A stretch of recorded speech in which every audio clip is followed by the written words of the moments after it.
Welcome to the College Football Survivor Show, where playoff survival is always on the line. Here are your co-hosts, Doug Lesmerises and Shehan Jeyarajah. Back at another partial homework edition of the College Football Survivor Show. Listen, we rules. The rules. Shehan, when you were a young man in your parents' house, I'm sure you were a good boy.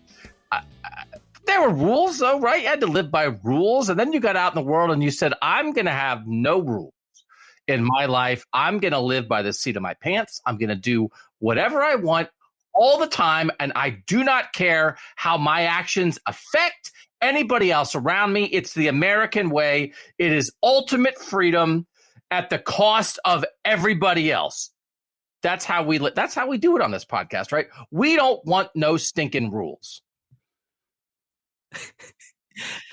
Yeah, I don't know about all that. Rules are very important. Following rules are critical. Okay.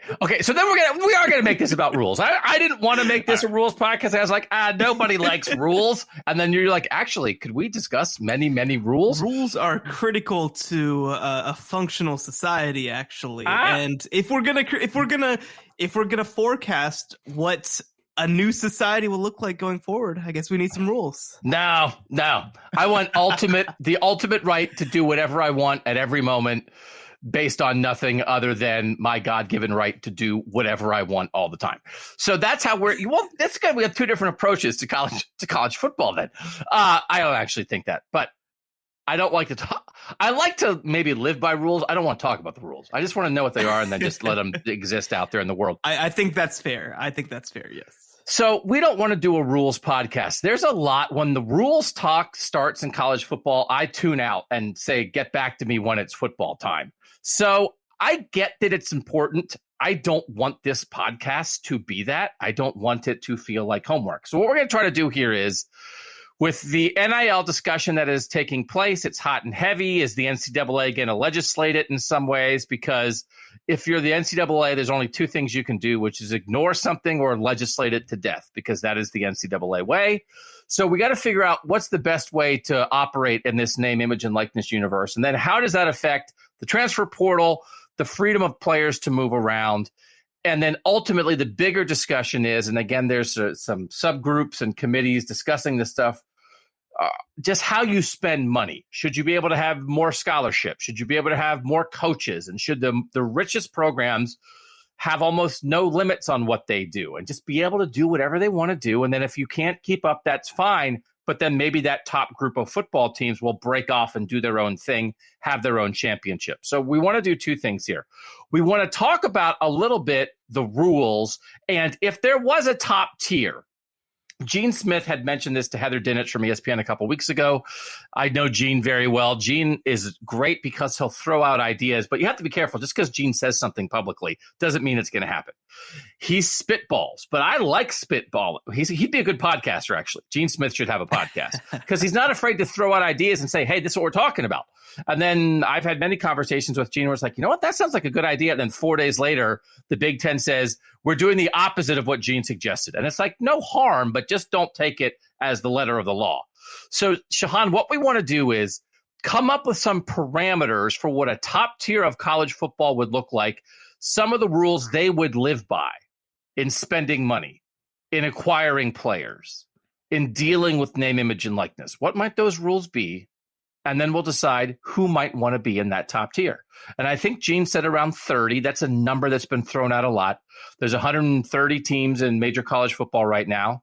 There's 65 power conference teams when you think about the 5 major conferences and Notre Dame. That's going to change as soon as Cincinnati and BYU and these other teams jump up. That will expand. But there really is a top. So, Shehan, I have football spending and I have football records this century, how well you've done on the field. And then according to the Department of Education's database, everybody has to put in how much money they spent. I use 2019 because that was the last normal year before COVID stuff. I have who spent the most money. So we can use that then for our tiers, but let's make some rules for the top tier.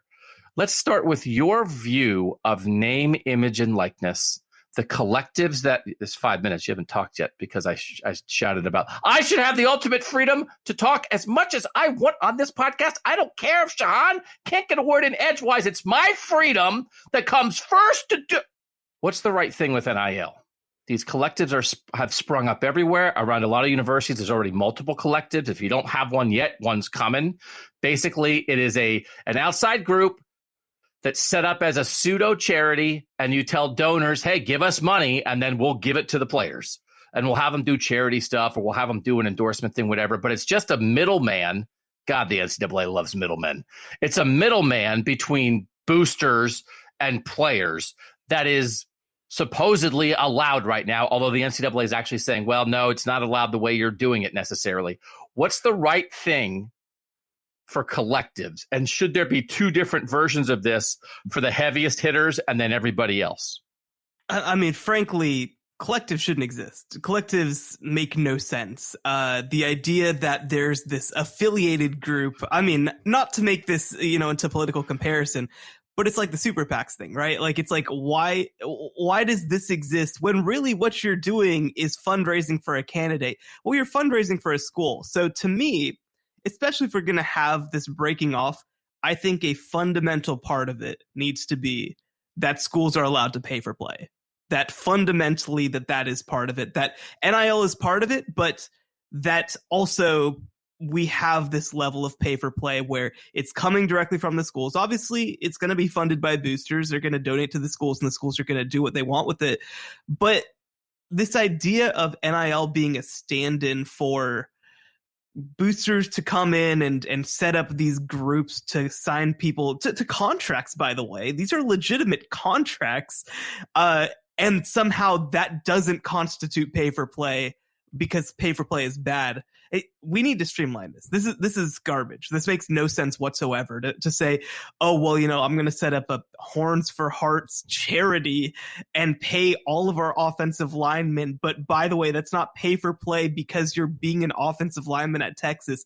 That makes no sense whatsoever. And so I think that if we are moving to a level of the top breaking off, we probably just need to formalize a level of pay for play. And I think that if we do formalize the level of pay for play, it allows us to have a lot more transparency than these sort of shadow collectives that we have right now. And so I think that with that, I think you need to be able to report how much salary you're paying out to guys. I think that should be public information. I think that salary transparency, I think that expense transparency is a positive thing, especially when it's involving a public institution. But, when you talk about NIL, of course, should exist in the form of name, image, and likeness legislation. But I want to make a distinction between what is kind of clear pay for play. Like we hear specifically Nigel Pack, the point guard who headed over to Miami from Kansas State. He signed a 2-year, $800,000 contract. Pay for play is happening right now. If we're going to do it, let's do it and not sort of do this weird workaround where boosters run the show, with these sort of shadow organizations. I completely agree with that, and I think you're right on it with that. You just take these collectives and you put them inside the athletic departments. The people who are running the collectives, why would anyone trust them? And get back to me when the first collective defaults on the contract that it's signed with some player who said, oh, this collective said they were going to give me or the first time that it's embezzled. I mean, all these donors are just giving millions and millions of dollars to these guys to give to players. Like, it is high on my list. Somebody's skimming off the top. I'm sorry. We should set up a collective. We should find a school, convince some donors to give us a bunch of money, and then just never pay it out. I cannot, and that I guess right there, if their charities under 501(c)(3)s, which they're claiming they are, they have to divulge how they're paying the people in charge. I can't wait to get my hands on some of these records to find out, oh, the CEO of this collective is paying himself $1.6 million a year to do nothing, because I bet that's happening. Oh, middlemen, we know what you're up to. We're here to help the schools. We want to, it's hard to be a collective CEO. I can't wait. Now, if it's not great, I can't wait to check. I don't want to bring you down to bring you down. But if you're stealing money, then I'm going to bring you down. Oh, I can't. Oh, you weaselly middlemen, hangers on. Oh, I hate it. So players should be able to make money. I think there is and the other thing, and we're not going to have all the answers here because it's not the homework podcast. Someone else go do the rest of the homework. There are so many advantages to putting it in the athletic department. And you take the collective, now it's inside the athletic department. And something we have to figure out is, we know that Title IX is a great thing and it exists to provide equal educational opportunities. And because sports are part of universities and fall under education, that applies to athletic opportunities as well. And it absolutely should. But if we're going to be in a world where like, hey, football players should be able to get paid, we have to separate that from Title IX opportunities, because we're not talking about opportunities. We're talking about jobs. So apply that to everything else. But sometimes we want everything. And the way we thought about college sports 30 years ago is not the way we think about it now. So if you're going to say, well, what about Title IX? Figure it out. Figure out a way for the people who play the sports, and especially put their brains and bodies on the line for the entertainment of 100,000 people. They are different than athletes who perform for 500 people. And the sport isn't as violent as football. It's just different. So figure that out so you can pay these people. Put the collectives inside. Have a way, maybe the collectives, the inside collectives, it's just the salary pool for your football players, and maybe a couple of the sports. I don't know. Maybe it's has to be funded by donations. Can't be funded by raising tickets. Can't be funded by, it's mostly that. Can't be funded by a new TV contract, because that stuff we're using for the whole department, right? Hey, we want to make sure we got a big TV deal for football. We are going to spread that out for all the sports. Hey, we raise football ticket prices. We are going to spread that out. But we're going to set it up. Donors, you're nuts. And that's fine. It's good to be nuts. Give us money so we can pay our players. The more you give us, the more we can pay them. I don't think it's that hard, but you nailed it. I didn't know that you are good at rules. You were right. You are a rules guy. It's just take what you have and put it inside. And that becomes one of the dividing lines. If you want to be in the top tier of football, you've got to put your collective inside and fundraise to your collective, and that becomes your salary pool to pay your football players. It's direct payment. And if you can't or choose not to do that, you're not in the top tier. And then we'll have some kind of thing maybe where you still can sort of do it.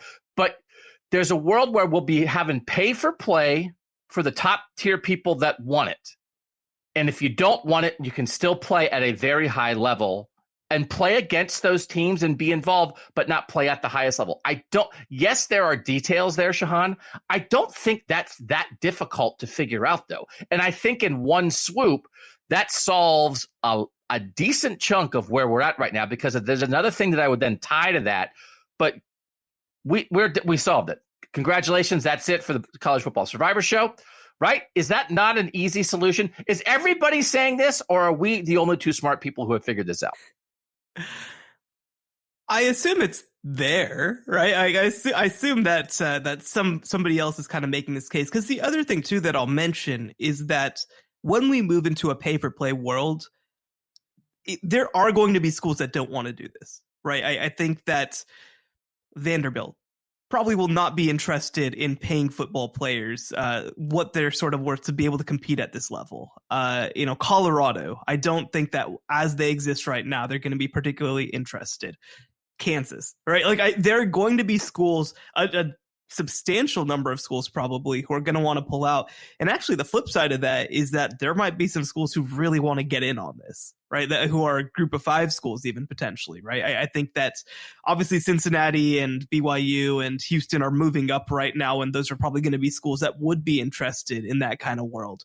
I'd be curious about like an Appalachian State. I'd be curious about an SMU, right? Obviously they have quite the history of paying players. SMU's like, finally, it's come back around. We want to pay guys. And so, but I think that that's just a fundamental first step, right? If you don't want to do this, that's fine too. I also want to be clear. I don't think that there's anything wrong with not wanting to do that. Absolutely. But we think about college sports so much in the context of like the 70s and 80s. And after NCAA versus Oklahoma, the Supreme Court case passed that basically democratized television contracts for schools and conferences. It's a different game. We are not playing the same sport 40 years later as we were then. This is not the same as you going to your local high school and watching the game. And up until the 60s and 70s, it kind of was. It wasn't that different from that. This isn't that. This is a made-for-TV product worth hundreds of millions of dollars. And the reality is, you can make the case that you don't have the money when you're sort of a local endeavor that plays against other regional schools. You cannot make that case when you're the University of Alabama and you've made billions of dollars over the past couple of years, basically off the back of your football program being good. And I do want to say, one thing that always comes up is, well, if we do football this way, then we won't be able to afford anything else. We won't be able to pay for the Olympic sports, all that sort of stuff. This funds all this, whatever. They have Division II volleyball. They have Division II lacrosse. Like, this idea that we can only afford to play other sports if football pays millions and millions towards them, it's kind of ridiculous to me. If you are making a value judgment in your athletic department that you don't want to pay the $300,000 to fund a soccer team, that's a decision. Every single player on the roster, right, on a football team, every locker, like lockers cost $50,000 these days. The idea, so you just need to, I think that there's been such a keeping up with the Joneses in college football when it comes to paying for everything except for salaries, that I think that now we're at a place where people are making those decisions in athletic departments and acting like these are rational decisions to make against funding other sports. Well, and also at some point, my empathy for funding every sport in the world starts to dissipate, because why is fencing more important than violin? Why is the diving team more important than a Magic the Gathering club? It's an activity that most people outside of the people doing it don't care about.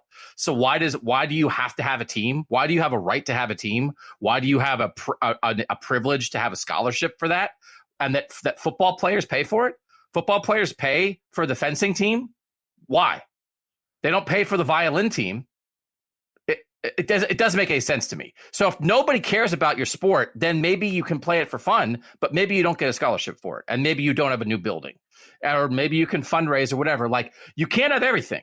And the football players never agreed to fund with their bodies and brains every sport in the world that 7 people care about, and only their parents come watch. And I know that makes people mad, but you know why it makes you mad? Because you care about one little niche sport that your kid plays. You don't care about the other niche sport. And opportunities, I get it. You know what else is a great opportunity? Chemistry, violin. There's a lot of kids that go to college for chemistry and violin that don't get scholarships for it, because the football team doesn't pay for chemistry and violin scholarships. So if you want to fence, figure it out. Fencing's great. Doesn't mean football's going to pay for it. But also, as you said, we can figure it out.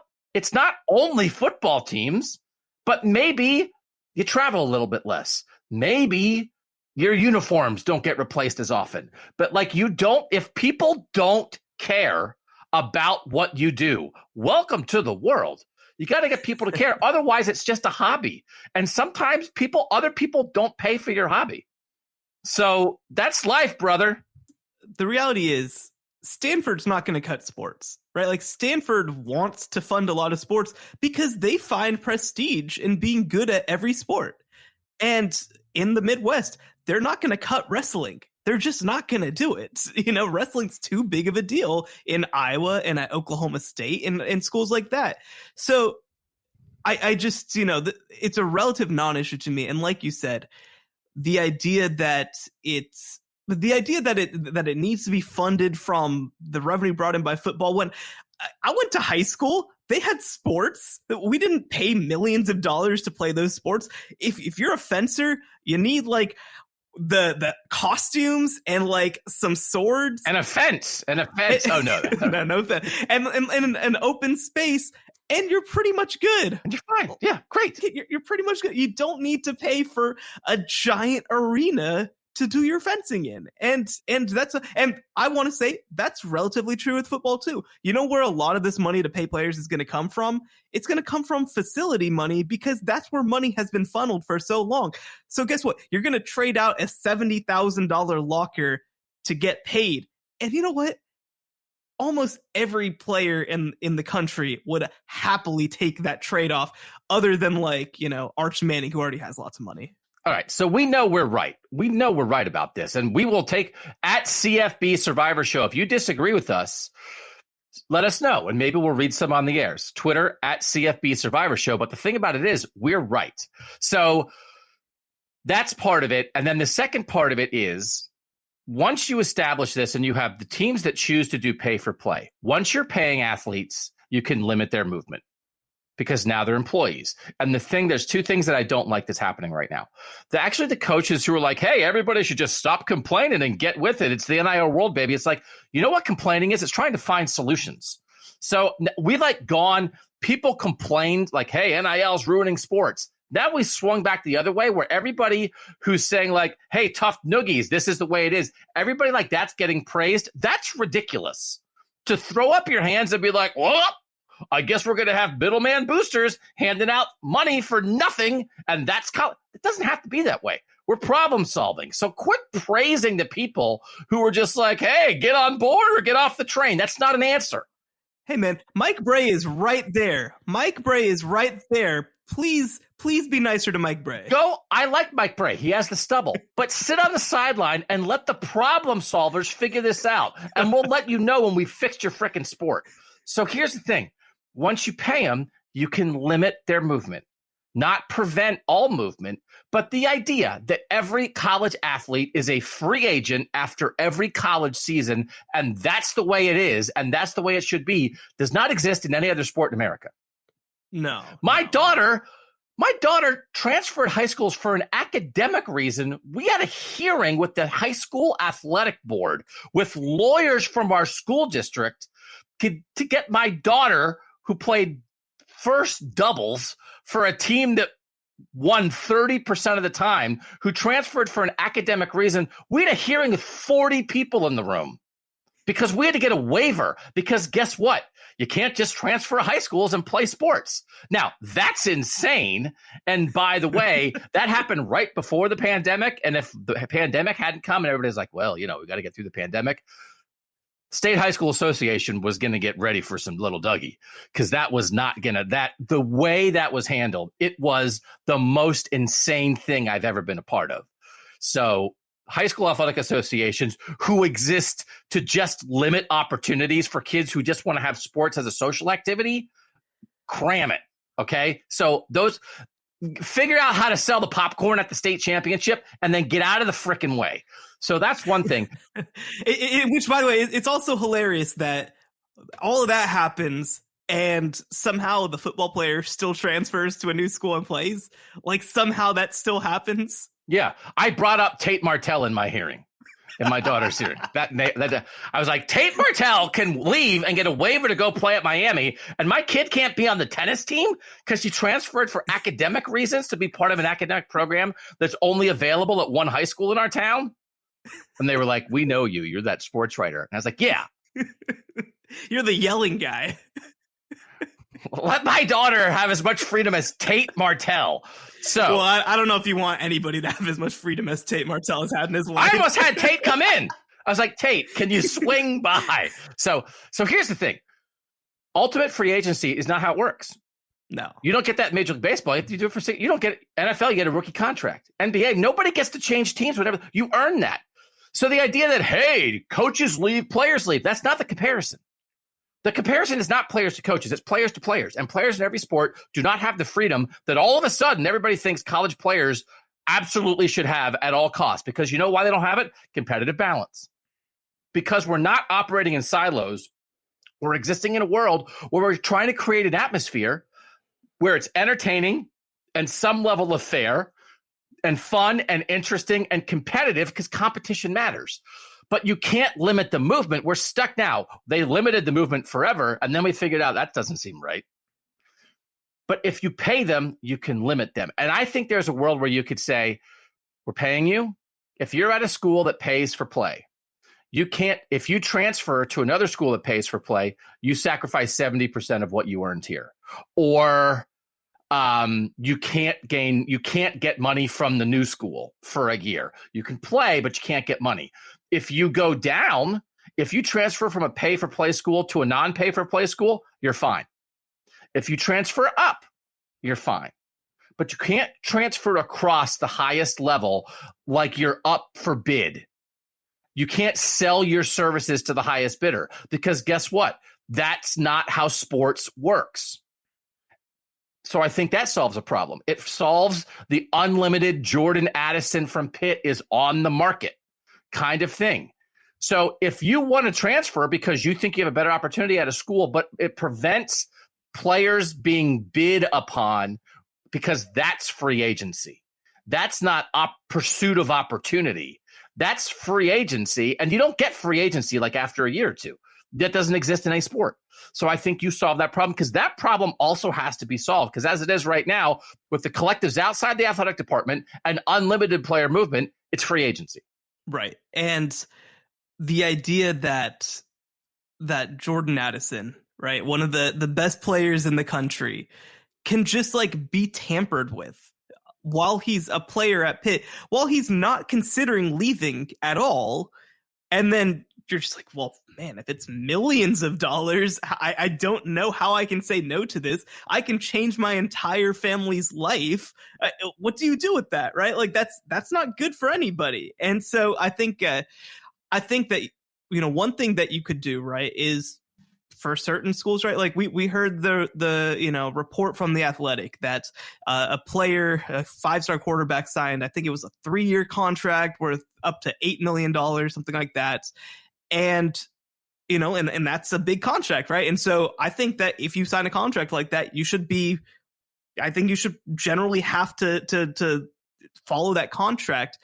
And I think that one thing that could be a competitive advantage for some other schools is signing guys to contracts that maybe have like opt-out years or have like early termination options, right? Where it's like, okay, maybe I'll go to this school and they won't pay me as much, but they give me more flexibility from a contract perspective, right? So like we see that all the time in sports. There's people who want to maybe go for the guaranteed money. There are people who want to go for the flexibility. In the NBA, one thing that happens is like there's sort of an escalating sort of maximum salary based on how many years you've been in the league. So guys opt out after a certain number of years so they can try to get a pay increase. That's all fine to me as long as it's agreed to. That's what it comes down to. It's not unlimited. It's not unlimited right. Freedom. I get to do whatever I want, and I don't care how it affects any other players, how it affects my teammates, how it affects my coaches. But the main thing is that every time you move and take a spot with your unlimited freedom, you're pushing somebody else to the side who thought they had a spot. Now they have to move. Your unlimited freedom has an effect. And so we can't have it. But you have to give something. What are we going to give? We're going to pay you. Yes. And so I think that it's just, this is not how sports works anywhere else. There's not a world where, where Patrick Mahomes is really good and then the Cowboys are like, I'll take that, after 2 years. That just doesn't happen. You have flexibility to sign people to a contract, but you also, the other part of that too, right, is that you have the opportunity to make it worth their while to stay in a fundamental public way. And this is also where, why I think that it would be important for contracts to be sort of public like they are in pro sports, is because I do think that you want to have an understanding if you are one of the mid-tier schools who's maybe paying players. You want to have an understanding of, okay, what am I up against? What do I need to have? What do I need to procure in order to keep some of this high-end talent around? And when do I need to procure it? I think that that's the big thing, right? Because if you're Pitt, and you know that this was going to happen, that Jordan Addison was going to come out. And I mean, we don't know exactly how much money, but we've heard it's in the 7 figures, what he's potentially being offered at USC and Texas and all these schools. If you know that, you can make a decision too, right? And actually, even with that, something that we have in soccer is transfer fees. Teams pay the other team for the right to negotiate with that player. And the way that it kind of works is basically it helps fund another team in the short term in exchange for the player. Now, I'm not saying that there's enough money in college football to be able to do transfer fees, but that's the sort of thing that happens in other sports and nobody kind of bats an eye. So there's opportunity for all that. I think we have to get to this point. And again, if you are an unlimited freedom, players should be able to do it. I just don't know what you're doing. Yes, players should get paid, but like the players should be able to do whatever they want. Like there's some people who have been really, I think, on the side of the players for so long and pushing for their rights. And I'm on that side. But now those people are like off. They're so far off the edge that they don't want any limit to anything. And it's like, well, now that we've got some opportunity and freedom and payment for players, now let's figure out how to put parameters on it for the good of the sport in the name of competitive balance. And then if you are a no parameters person, you're just not a serious person. You just can't, again, sit over there with Mike Bray, have a coffee, and the adults will figure this out. Just listen to this podcast. We're figuring it out. Here's my other thing that I'm going to propose, which is a slight wrinkle on this, and we'll do that right after this break on the College Football Survivor Show. Don't miss the College Football Survivor Show bonus episode this week. Available only on Apple Podcasts. He's Will Anderson. We know what he is. We know what it looks like. Right. He's a game wrecker getting after the quarterback. And he's played in 4 playoff games already. If he retired from football tomorrow, he'd make a case.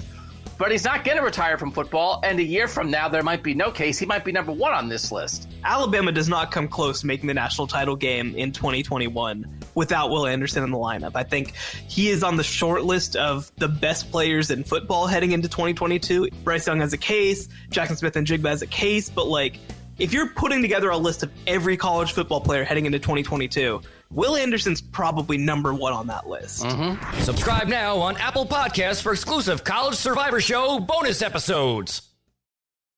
So we're about a half hour, an hour into Rule Talk. That's about enough. Almost time to get to the who's going to be in the top tier. But here's the last thing I would say about the top tier. I think you can create a top tier, and the people who want to play by these rules, we're going to pay players. We're going to have some kind of limit on their movement within this tier at the very least, as we're paying them. Maybe there's some other things. I actually think it's okay to have a limit on how many coaches you have, because again, everybody that's not a head coach is a middleman. I don't think the solution to this is, why can't we have 30 coaches? Because it's stupid. And we're going to limit you from throwing money away. And until you're just an absolute pro team that exists only for one reason, and there's no even hint of an educational thing there, you can't have 30 football coaches. Like, it's ridiculous. It's insane. So that part of it, if you want to increase the scholarships, I still do think a scholarship cap is good.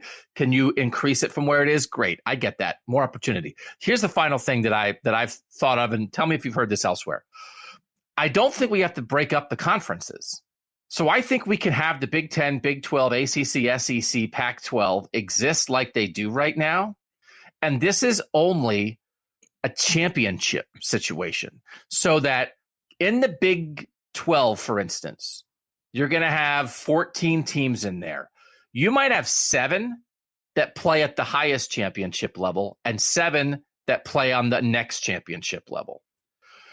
So that means, yes, as you operate during the full season, you're going to have some teams in the Big 12 that are paying their players and some that aren't. But guess what? Sometimes the teams that don't pay players are going to beat the teams that do pay players. And you're going to exist in your conference. You're going to have the local geographic rivalries. And then when it's championship time, the top 7 teams are going to go off and play in that championship scenario with the other 34 teams who have their rules. And then the other 90 teams are going to play in their championship. But during the season, I don't think we have to have a world where the whole regular season is only the top tier against the top tier. Because then the committee, the group, however this top tier decides who gets into playoff and who doesn't, they evaluate your season based on your strength of competition, just like you do now. So I had just come up with that, but I don't think you have to destroy the geographically based conferences and the traditional rivalries in the name of creating tiers. Have you heard that? Or am I the smartest person in college football? And would it work? I think it's tough. I think it's tough for me because when we talk about this sort of breaking off, right? It is in the context of basically, for all intents and purposes, becoming the junior NFL. That is the way that we talk about it. We talk about 30 teams or so creating this sort of super league type scenario. And I'm curious, right? I'm curious how that would still affect interest in the sport, because it would still be a two-tiered sport, even if we don't break up these conferences, right? It's a two-tiered sport right now. It is, but like, Indiana hasn't beaten Ohio State in 35 years. Ohio State's in one tier, Indiana's in another. That's true right now. We're just putting a name on it, but why do we have to say Indiana and Ohio State never play anymore?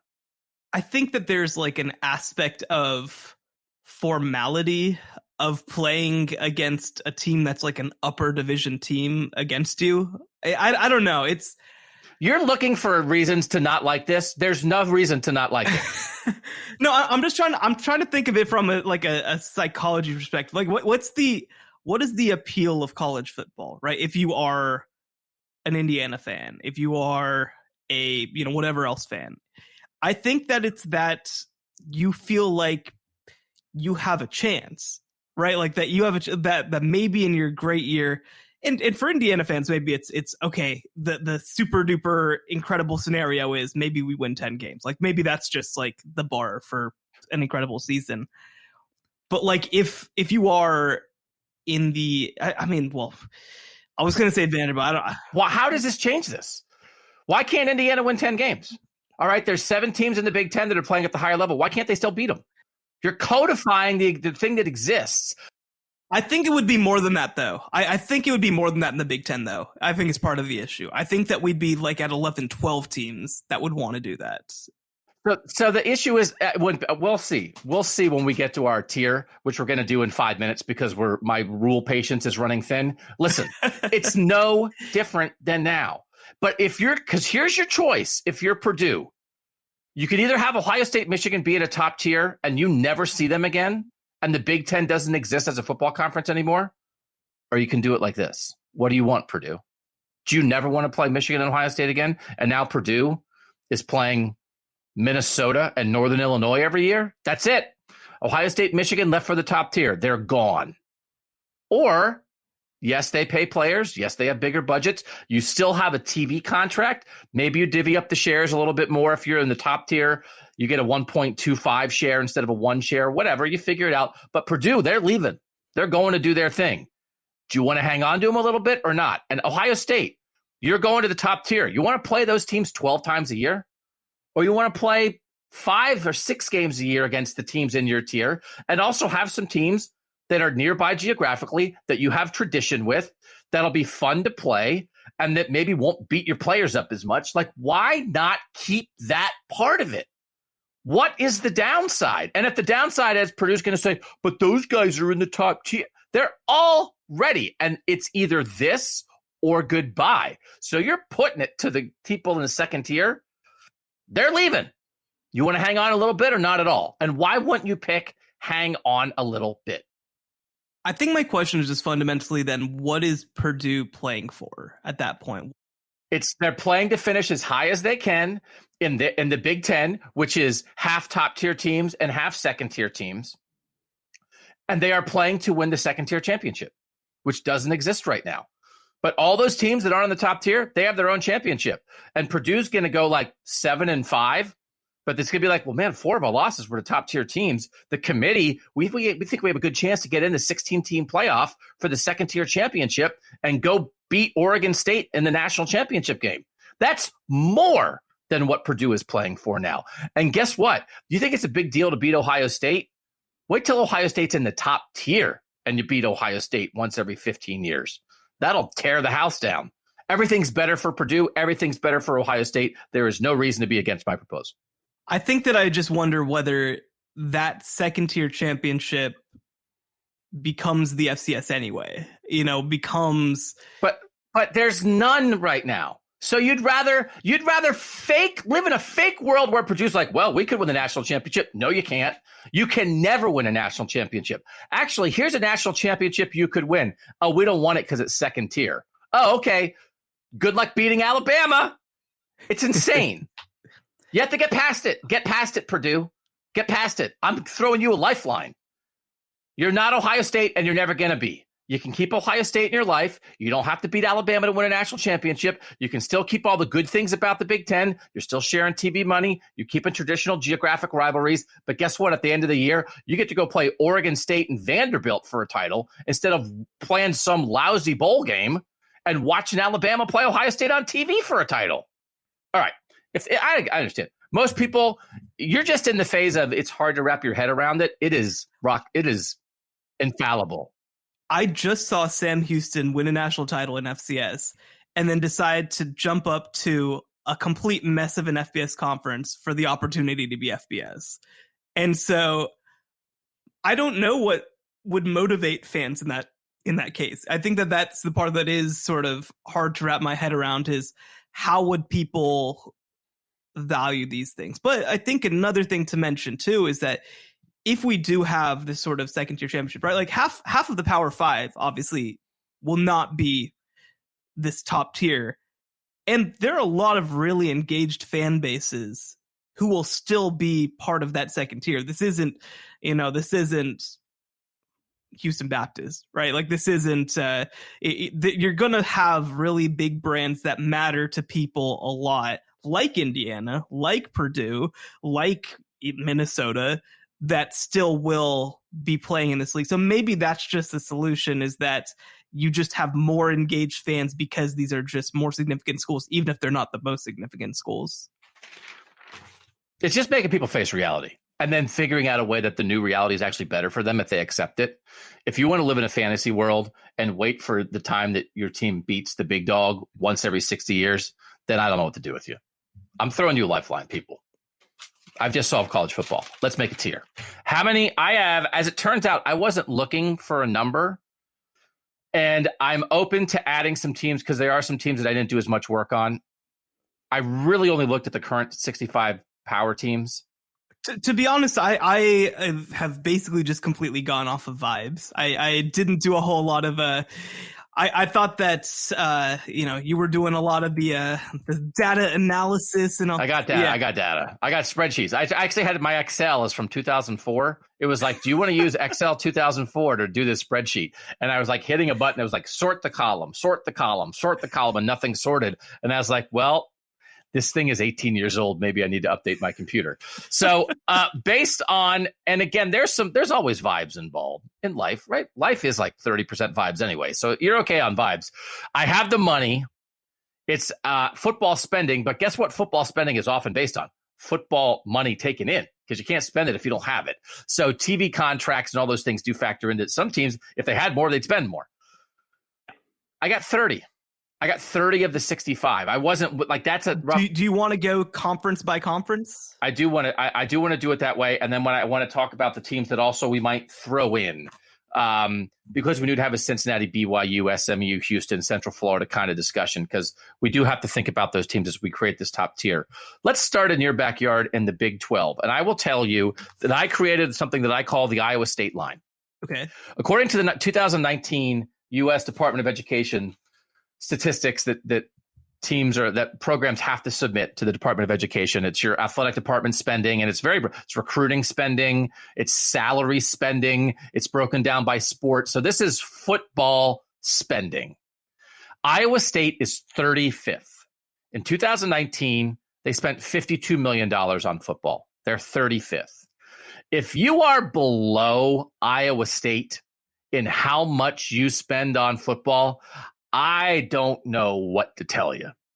You might have aspirations, but we are putting a lot on aspirations, because almost everybody that matters is ahead of Iowa State. So I call it the Iowa State line. So there are 5 teams based on football spending in the current Big 12 that are above the Iowa State line. And they are Texas, who is number 1 in spending, Oklahoma, who is number 6, TCU, Baylor, and Oklahoma State. So as we think about the Big 12 as it currently exists, those 5 teams are the ones who I would say currently spend in a way that would justify them being in the top tier. And those are the 5 Big 12 teams that I put in the top tier. Let's have a discussion about the Big 12 where you agree and disagree there. To be honest, I think that's a perfect list. I think that Texas and Oklahoma are obvious. Baylor and TCU have proven that they are willing to spend to make this happen. I think that both of them understand what football can do for them based off of the last 10 years especially. And Oklahoma State is an interesting one. They obviously have spent like that under Mike Gundy. I'd want to see sort of long-term if they want to spend like that. But I think that they have the fan interest at this point, especially where they would want to do that. That's interesting that Iowa State is the line. I would have thought that maybe West Virginia would be higher than them. West Virginia is kind of a surprising one. I don't know what happened in the 2019 spending. West Virginia is 65 to 65. I don't know what happened. It's the number that came in. I'm not going to pretend that I know what the deal is. I was shocked by it. It doesn't necessarily make sense to me either. There might be a blip there. So if you're from West Virginia and you're shouting that West Virginia should be in, we're not going only by money.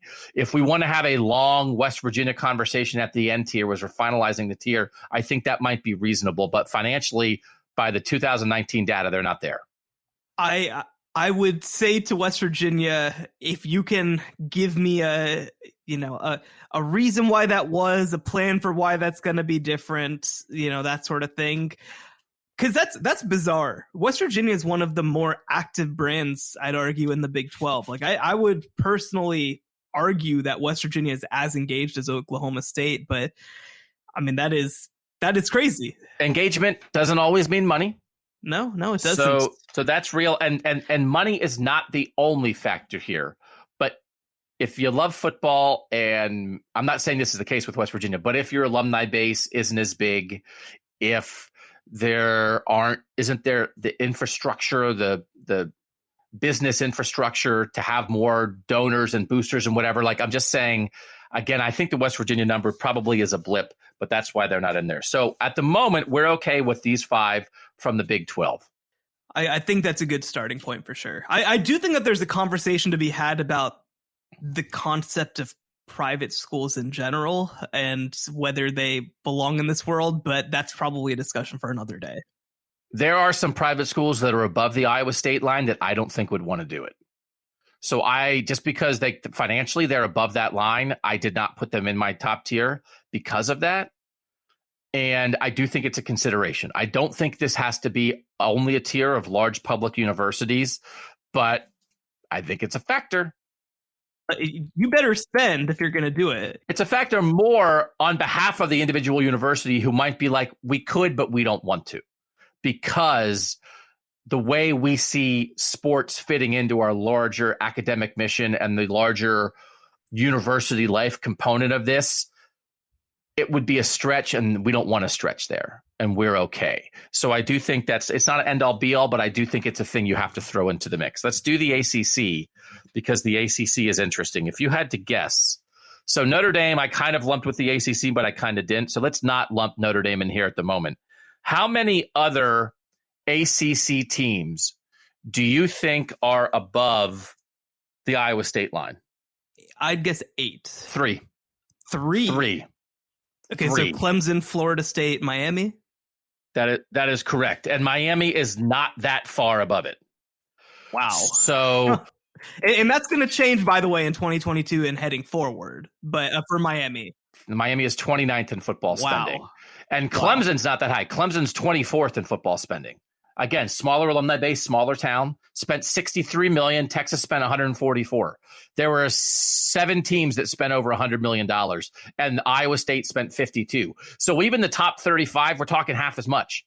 We're talking almost a third as much. Iowa State spent almost a third as much as Texas on football, and we're considering where they should be in the same tier. So there's still a lot of a spending discrepancy within this top tier. I mean, if we're cutting off a top tier and we're cutting it off at like, you got to spend $90 million a year on football, it's 14 teams. So like, I don't think that's where we are either. And it's not only money, but we're just saying there's a great disparity within here. So those are the teams. And I sort of half lumped Notre Dame in here. So lumping Notre Dame in, I'm at 4 with the ACC. I'm at those 4 teams: Notre Dame, Florida State, Clemson, and Miami. And if you want to talk about North Carolina, and this is like not putting in North Carolina and Duke, this does nothing to their basketball. No. They're going to win national championships. They're going to spend on basketball. We'll figure out the details. They'll be able to directly pay players. I think we'll figure it out. But this is a football-only conversation. So don't freak out about lessening the power of the Duke basketball brand. But from a football conversation, does Duke want to be on the same tier as Alabama, Texas, and USC? I feel like you have to get a North Carolina school in there. I feel like North Carolina State will step up to the plate and be like, if this is what it takes, we'll be the representative from North Carolina. It just seems crazy to me that wouldn't happen. The one that I'm probably more curious about is Virginia Tech, because Virginia Tech is a very good football brand that obviously is a little bit more of a nickel and dime program historically. So are they willing to be more than just a nickel and dime program and spend like the big boys? I'm surprised that they're below the Iowa State line, to be quite honest. Do you know where they ended up on the list? Yeah. 38, 50 million. Iowa State's 52. So it's close, but again, it's one of those things. If you're Virginia Tech, and again, we're not going only by money here, Virginia Tech would be quite a power in tier 2.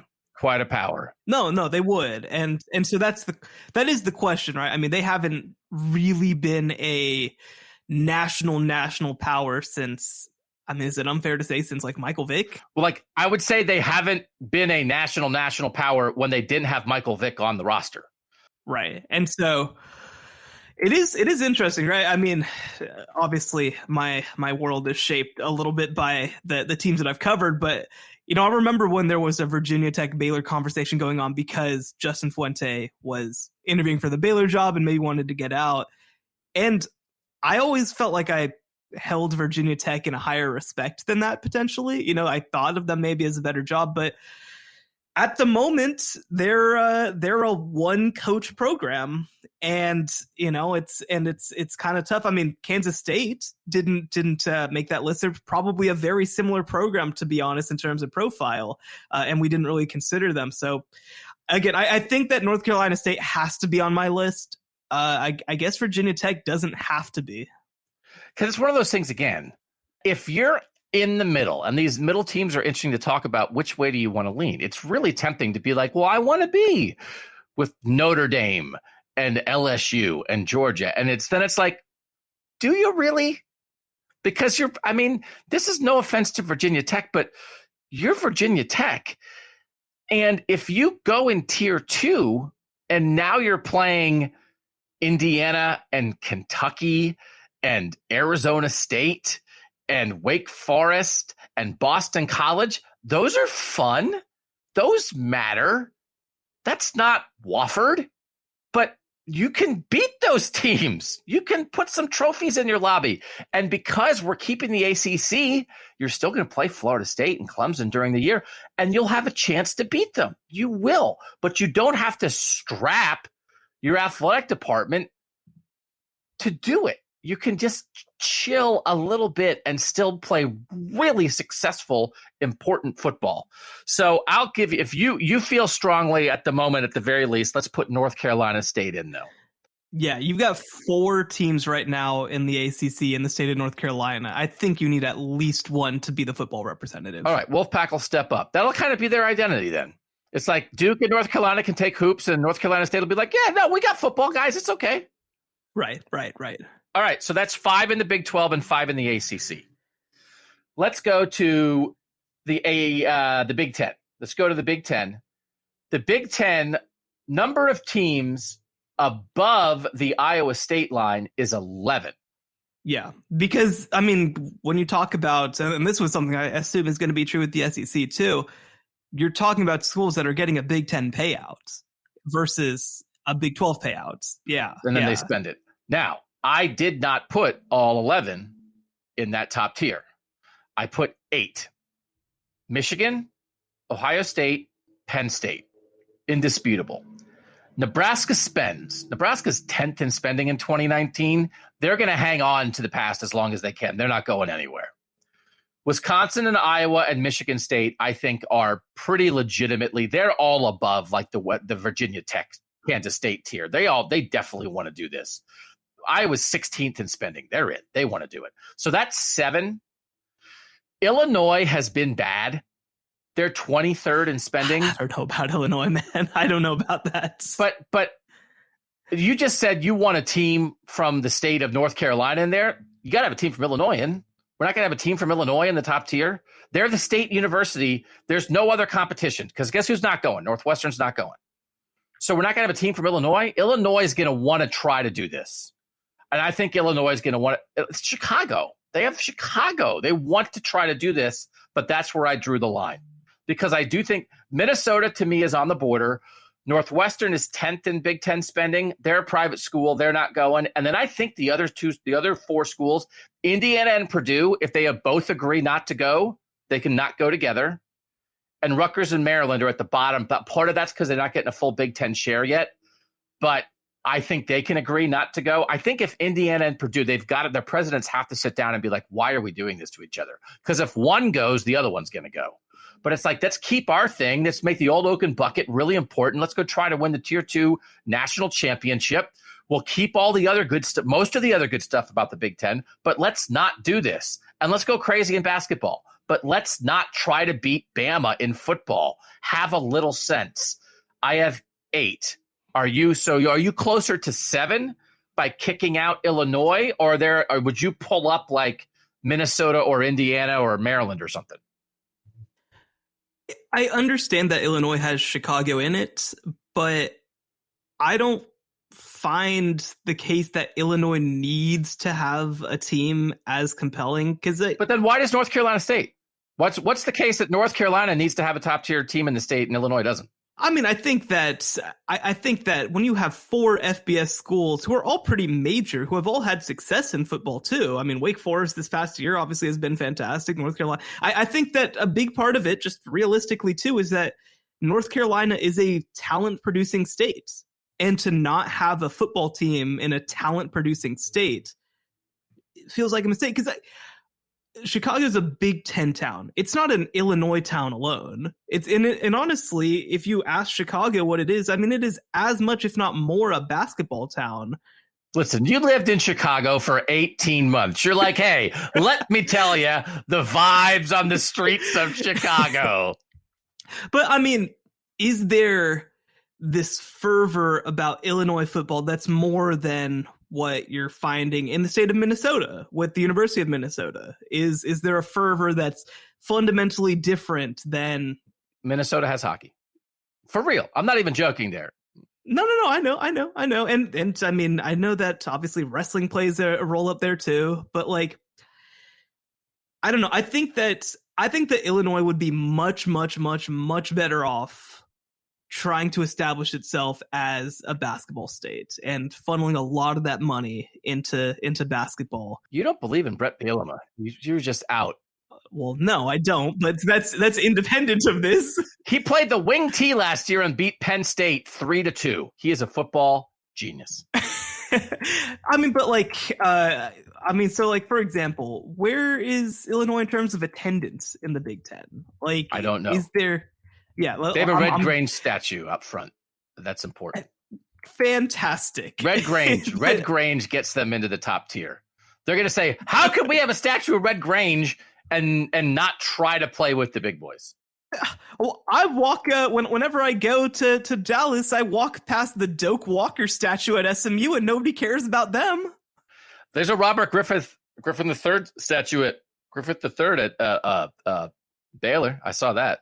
Right, there's a statue of him. RG3. It's not very good, to be honest. It's not very good, but you know, it is a statue.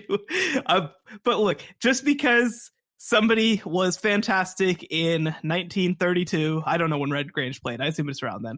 That does not mean that team needs to. I mean, we talked about Nebraska in the context of they're trying to hang on to the past by doing this, and this is a state that lives and dies with the Cornhuskers, as opposed to a state that's like, yeah, Illinois is over there.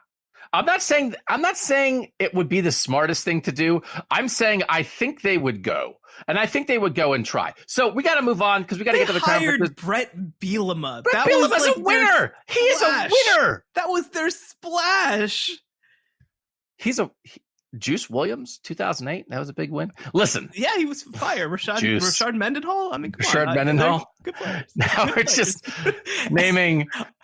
Illinois is off my list. They've had three good football players in 90 years. Red Grange, Rashard Mendenhall, and Juice Williams. And Brandon Peters. And what's that edge rusher guy? Simeon Rice. He was good. Listen, I covered Illinois football. I'm putting them on. Somebody has to be the worst team in the top tier, and they're going to try to do it. So I gave you North Carolina State, so I'm going to take Illinois, and that's going to make 8 from the Big Ten. Fair enough. To me, I think Illinois and Minnesota are right on the borderline. I think Northwestern Indiana, Purdue, Maryland, Rutgers, they should all chill. And I think Michigan State and those top 7 teams are pretty stinking clear. I would be slightly curious long-term about what Maryland wants. I do feel like there is interest there. I feel like there is investment there, but I just don't. If this decision is made in 10 years, I think that Maryland might be on the other side of this. If this decision is made today, obviously I don't think that they are. Maryland 45th in 2019 football spending, $45 million. 45th of 65. So like right there. I mean, again, we have to, everything in life is a dividing line. Everything in life, there's 6 inches over here where it's raining and 6 inches over here where it's not raining. And people like, there has to be dividing lines. So that's what most of life is fighting over the dividing lines. And then the other half is pretending dividing lines don't exist, but they exist everywhere. There's not this amorphous, there's a line. There's always a yes or a no. There's the last person. I went to get dessert the other night, and the person in front of me got dessert, and they pointed at me and said, you don't get dessert. And I said, then why did you let me stand in line for 11 minutes? It's very personal. Yeah. But I was like, well, just let me in. But then the person behind me would have been like, well, what about me? You have to draw a line, and sometimes you don't want dessert. But Illinois is bum rushing the dessert counter and be like, oh, take my order. Illinois is in. We'll come back after this. SEC, Pac-12 still on the board. Who's making the top tier on the College Football Survivor Show? The College Football Survivor Show, where playoff survival is always on the line. Doug and Shehan, this is good. There's a little bit of arguing in this one. I like this is argumentative, Doug. If you're not as accustomed to argumentative, Doug, sometimes I try to be nice and rise to the level of Shehan. He makes me a better person. But now I'm dragging myself down into the gutter here because I have very strong opinions about this stuff. Pac-12, guess how many teams in the Pac-12 were above the Iowa State line financially? I am going to guess 4. That is exactly right. Do you want to guess who they are? USC. Barely. Private school. Interesting. Yeah. Barely. They're 33rd. 2019. Obviously, I expect that number will go up in 2022 and after. Oregon. Correct.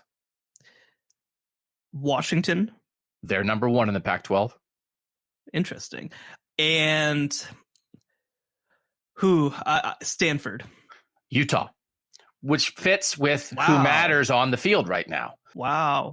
I'm a little surprised about Utah, to be honest. You said you had used Colorado as a possible sort of like dividing line team. They're 5th in football spending in the Pac-12, so that's where the dividing line kind of is in the Pac-12. By football spending, not the end all be all. I'm surprised that they're that high. I'm surprised. Colorado, Arizona State, Washington State, Stanford, Arizona, UCLA, Cal, Oregon State. The one I wonder about here is whether UCLA gets dragged along. If USC does it, is UCLA going to go? But they just have not been that good. And I don't know how much they care about football. You think they will get dragged along? No, I don't think that they will. I think that UCLA, first of all, basketball is going great. So I think that people just care less right now. The other part of it, too, is that, they kind of just floated through the universe for a lot of years. And then they kind of tried to do a thing with Chip Kelly. And it's been fine, so I kind of feel like they might just sort of be like, this isn't for us. I think that now the one thing that I'll say is like UCLA is a very major university, obviously. So maybe just from that perspective they decided to, but I think that they're comfortable with their place relative to USC.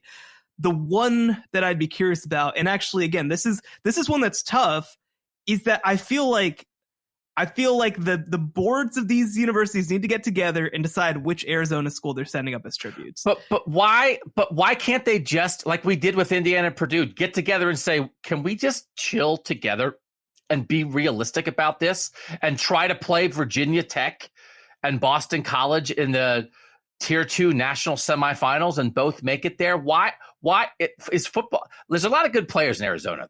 Ohio State's living on Arizona quarterbacks right now, but they can't do it. There's not one single part of what Arizona and Arizona have what they've actually done on the field in the modern era. There is not one part of that would imply at all that they should do this. So the idea we've had a battle over North Carolina and Illinois. You got to have at least one team from that state. You and I have both made that point. But at some point, can't you decide as a state to relax and just try this now? And then if it's good, make the jump. But you got to pay players, man. Is it worth Arizona and Arizona State paying players right now? They're the definition of slightly below average. I think that there's such an opportunity that, and again, part of it is because of the way that the universities have structured. They're part of the same system. So there's like this real push within the state legislature for them to be like equals. But I mean, Arizona should be the basketball school and Arizona State should be the football school. And it should just be as public as that. Like it should be a decision. But it hasn't happened. This is probably wish casting. So based on winning percentage this century among all 130 teams, Arizona is 96th. Arizona State is 48th. So neither. Now that includes, some group of 5 teams who are beating up the teams on their level and have a better record. Doesn't mean necessarily you're the 96th best program, but you're the 96th best record. I mean, Arizona's been a mess. I think we can say that. Arizona State is significantly better than Arizona there. So I would rather the presidents get together and say, at least at the start of this, let's sit this out and see how it goes and maybe get our ducks in a row, because you can have some flexibility here on how you do this, whether it works or not. You can apply to move up, get your in-house NIL collective together, get ready to pay players and then move up in 2 years. You can decide we're announcing in 2 years, we're moving down, whatever. There's no set number. So just because somebody goes up doesn't mean somebody has to come down. Are you willing to play by the big guy rules, which means money? Are you willing to spend the money and then live by these separate set of rules that come with the money you're willing to spend? I'll live it up to you. I see, it seems like clearly we think it's Arizona State if it's one of those two. If you want to put Arizona State in, I'm okay with it. Let's pass for right now. Let's look at the number that we have at the end and see. But I think that you're right. I think that for me, it's just if I became president of Arizona State, I'd be like, what are we doing here? Why are we not the football school in a state that is poised to become one of the biggest beneficiaries of football talent in the entire country due to the exodus from California? All right, SEC. How many teams of the 14 in the SEC do you think are above the Iowa State line? And again, the Iowa State line, Iowa State's 35th in football spending. 12? 10. Okay. I was almost surprised it wasn't more. Yeah. Georgia's 2, Bama's 5, Auburn's 9, LSU's 11, Florida's 12, Tennessee 14, Texas A&M 17, Arkansas 20, South Carolina 21. So 9 of the top 21 spending on football programs based on 2019 data. Data came out like in 2020. It's based off the 2019 football season. 9 of the top 21. And then Ole Miss squeaks in at 34, just ahead of Iowa State. I had 9. I did not put in Ole Miss. Now, again, we're going to have another conversation of should one. Mississippi State is 12th in the SEC. Ole Miss is 10th in the SEC. I would like Mississippi State and Ole Miss to get together and say, why are we doing this? Why are we banging our heads? We're going to play Georgia and Alabama and LSU and Florida in the regular season as the SEC remains what it is. We are not going to try to compete for national championships against those schools. We're going to try to beat Virginia Tech and Boston College and UCLA and Arizona State. We're going to play those teams for national championships. We're okay with it. So then the teams that would not be in, Ole Miss and Mississippi State, Kentucky and Missouri, and of course Vanderbilt's not going to do it. The top 9, Georgia, Bama, Auburn, LSU, Florida, Tennessee, Texas A&M, Arkansas, South Carolina. Is there any discussion there about any of them, or are those 9 in no doubt about it? No doubt. So what do you think then? So then I think, is there a Kentucky discussion? Do you think? No, okay. No. Is there a Missouri discussion? This is another one where I think it depends on when we have this conversation. If we have this conversation today, I don't think that there's anything close to a Missouri discussion. If we had this conversation in 2013, I think that they're in. But they haven't been that program consistently enough. And so I don't think there's a Kentucky discussion to be a Missouri discussion to be had right now. And honestly, on football spending, again, by the data that we're using here, 59th, they're way down. Wow. 35 million. The only schools they're ahead of: Vanderbilt, Rutgers, Boston College, Georgia Tech, Wake Forest, West Virginia. Like, it's just like, it's all these like sort of private schools that we know aren't going to do it. So like Missouri is really in a weird spot. They probably shouldn't have gone. They probably shouldn't have gone to the SEC. Missouri should probably either be in the Big 12 or the Big 10, but they stretched, and just being the worst team in the best thing, right? I watch these housing makeover shows. They say have the nicest house. No, what is it? Take the worst house. No, they do the Missouri idea. Take the worst house in the best neighborhood and fix it up. And Missouri was like, oh, we could be the worst house in the best neighborhood. But then they couldn't get the Property Brothers or Chip and Joanne to come over and do anything. They're on the list to be on the show, and the Property Brothers are like, no, we got this other stuff. We're busy. So if the Property Brothers want to get to Columbia, Missouri, and do a fix-up of a college, oh, you live near Waco, right? I went down there. I saw the Chip and Joanna stuff. I went in their little house. I bought some souvenirs. I'm not as into them. I ran their course with Chip and Joanna. You're not a Chip and Joanna guy?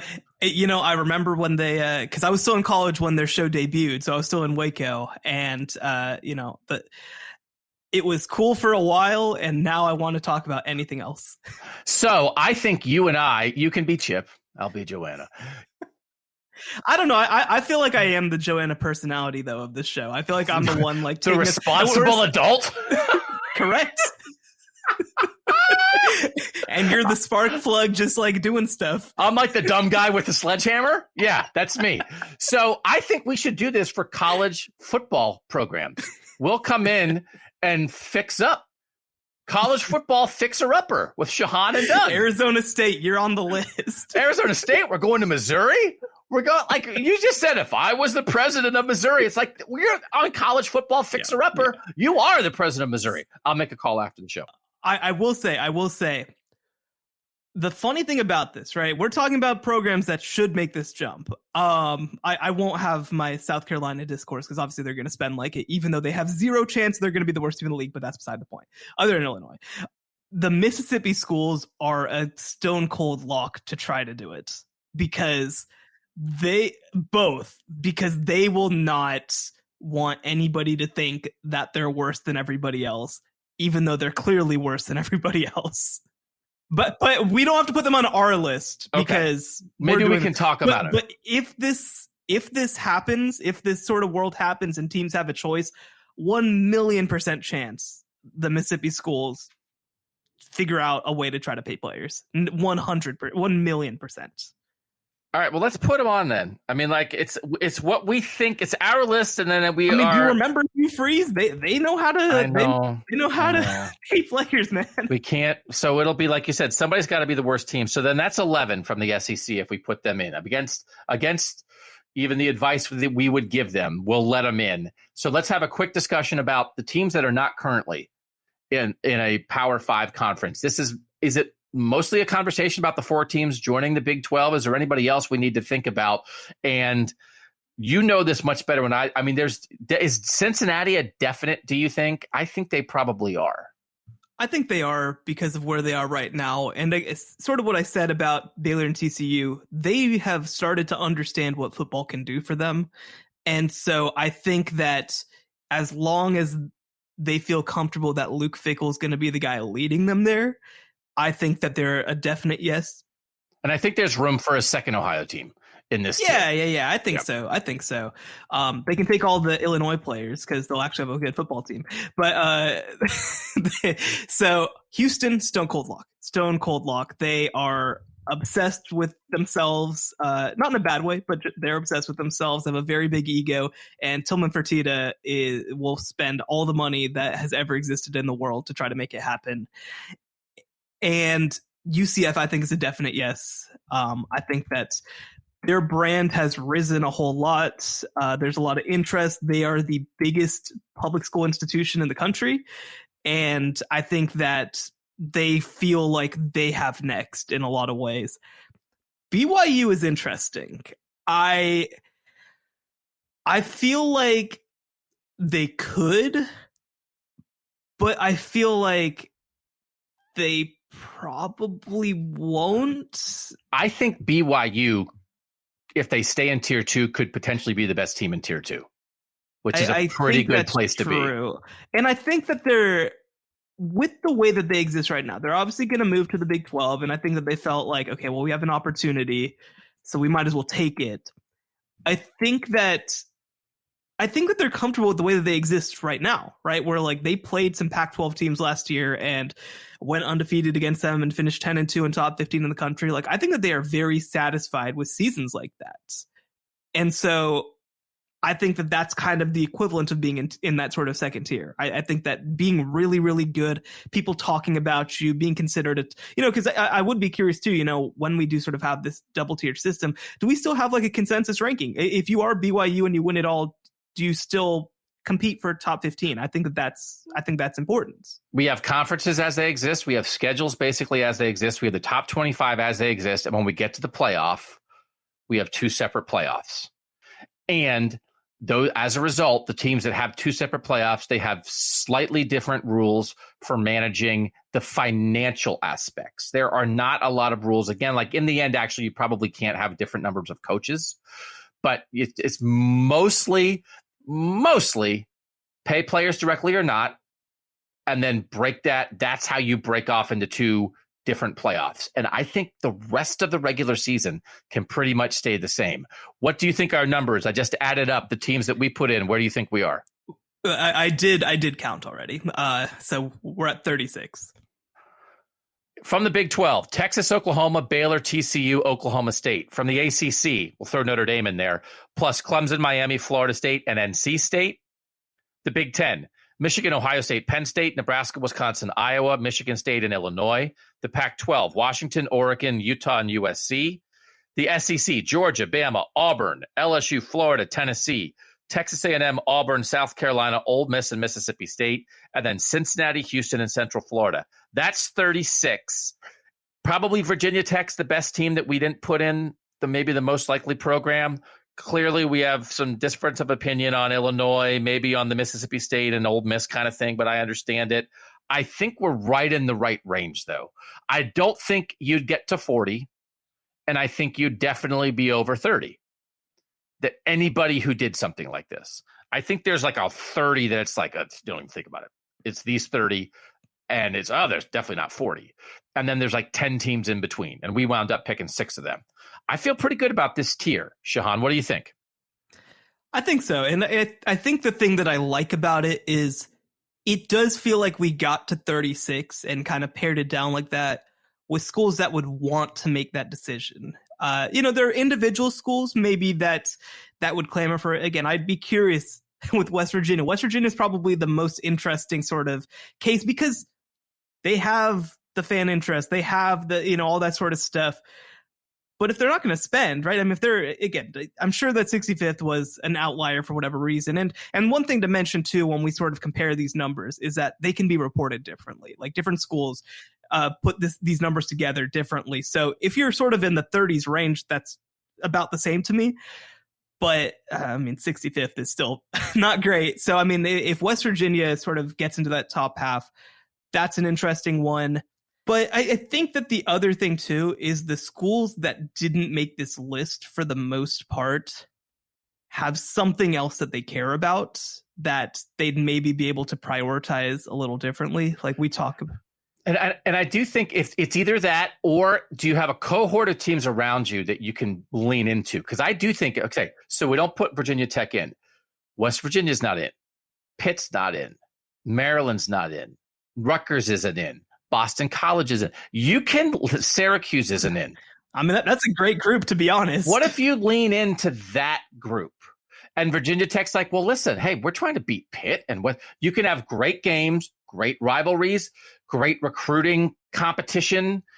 You can have it still really matter because Pitt, West Virginia, Virginia Tech football, that's not fallen down to the level of FCS. That's not North Dakota State versus Youngstown State. That's not that. That's much better than that. For sure. Nobody doubts that. But to be honest, Virginia Tech, West Virginia, Pitt is also not LSU, Alabama, Georgia. And it's not Ohio State, Michigan, Penn State. And it's not USC and Texas and Oklahoma. So, that's okay. It's already not that. So Virginia Tech and West Virginia and Pitt, go make the playoff in Tier 2 and kick butt. And don't pay players directly, but still get a lot of good players. Because, by the way, the big schools that can pay players directly, they're not giving $1 million to all 85 guys on scholarship. No. So there's still guys who are going to be like, well, I guess I could get this kind of pittance as the guy who's the 33rd best player on the Ohio State roster, or I can go be Virginia Tech's best player and still have some great opportunities and maybe get a car. Because I do think the one thing about the NIL in our world, you can still do a commercial for a car dealership. It's an in-house collective basically paying people to come to the school. But once you're there, if you're good and you want to sell hot dogs for the local diner, great. You're allowed to do that at any school, not just the top tier.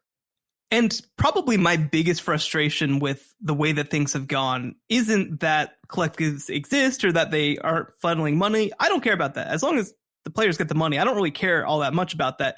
It's the fact that with NIL coming along, that we have seen such little opportunity for actual brand building from college players. We don't see Bryce Young in commercials. How is that possible? We saw DJ in the Dr. Pepper commercial at one point. I thought that would be pretty ubiquitous in college football, to be honest, this past year. But there's still been such an attempt to, I don't want to say silence players from a brand perspective, but kind of. We haven't seen this explosion of Instagram. How did he not move right into the Heisman house? Right. He should be there, right? There should already be a commercial on there. He played in the national title game after winning the Heisman Trophy. How is there not an ad campaign built around Bryce Young? Right. That hasn't happened, but we're paying recruits has happened. Stupid college football. And, Jordan Addison is the best receiver in the country, according to Biletnikoff, right? And all we know him as is the guy who's getting poached by USC and not somebody who could be in a lot of commercials or do something cool with brands.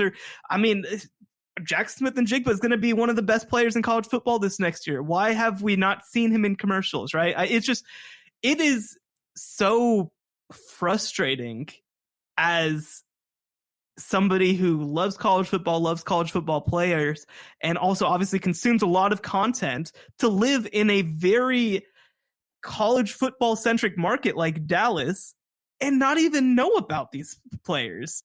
And it feels like, look, you're going to trade off being able to pay players. Bryce Young's going to sign a 2-year, $10 million contract with Alabama, and they might even have some restrictions on how he's able to build his brand and stuff like that. That's something that I think that some schools are going to do. But if you do play at West Virginia and you're somebody leading the way to that championship game, and you got long hair and a mustache. If you're Will Grier, right? If you're Will Grier and you play at West Virginia and you lead the team to that sort of national championship game, then you should be on TikTok. You should be in ads. You should that's cool. And I think that that's something, and it's something that even in our current state, I hope that we see a little more going forward is, if you are a mid-tier school, I think that you can set yourself apart by giving your players cool opportunities to be themselves and legitimately build up their brand and following in an organic way. And that's something that we're not seeing right now at the places that you really feel like it should be happening. All right, to wrap up again, if you guys want to write this down so you can disagree with us about this team or that team, send us a tweet at CFB Survivor Show and tell us you guys should not have this team in your top tier and you should have added this team. Give us your top tiers at CFB Survivor Show. Write this down. These are the teams that got in our top 36. From the current Big 12, Texas, Oklahoma, Baylor, TCU, Oklahoma State. From the current ACC, Notre Dame, plus Clemson, Miami, Florida State, and North Carolina State. From the current Pac-12, Washington, Oregon, Utah, USC. From the Big 10, Michigan, Ohio State, Penn State, Nebraska, Wisconsin, Iowa, Michigan State, Illinois. From the SEC, it's 11, Georgia, Alabama, Auburn, LSU, Florida, Tennessee, Texas A&M, Arkansas, South Carolina, Ole Miss, and Mississippi State, and then Cincinnati, Houston, and Central Florida. That is our 36-team top tier. Let us know what you think about our ideas for NIL, our ideas for dealing with the transfer issue, our ideas, mostly my idea, well, Shehan will come around, about maintaining the conferences as is and having tiers within that. We can get better. So we are not against players making money, and we are not against players having freedom over their own lives and careers. But as we started with, rules help because every decision that you make affects somebody else. I guess if it's just a donor giving you money, that actually doesn't really affect anybody. The transfer stuff, we need to get a hold on this because in the end, I just don't hear enough people talk about competitive balance. And there's no sport, there's no organized sport where you having ultimate complete freedom over what you want to do is the best thing for the sport as a whole. Now, you shouldn't have to sacrifice your money and your career and your opportunities and your playing time, but I think we can find an agreement. So if you're the let everybody do whatever they want, if you're gotta just get to the side and let guys like us figure it out. We appreciate you making the College Football Survivor Show part of your week. We have some more cool stuff ahead this summer. I'm really excited about it. Shehan, there's a part of me that's almost like, the season's going to start and get in the way of our cool ideas. But I really like this. I thought we did good rules and some good other stuff. We appreciate you guys listening. For Shehan Jeyarajah, I'm Doug Lesmerises, and that was the College Football Survivor Show. The College Football Survivor Show, where playoff survival is always on the line.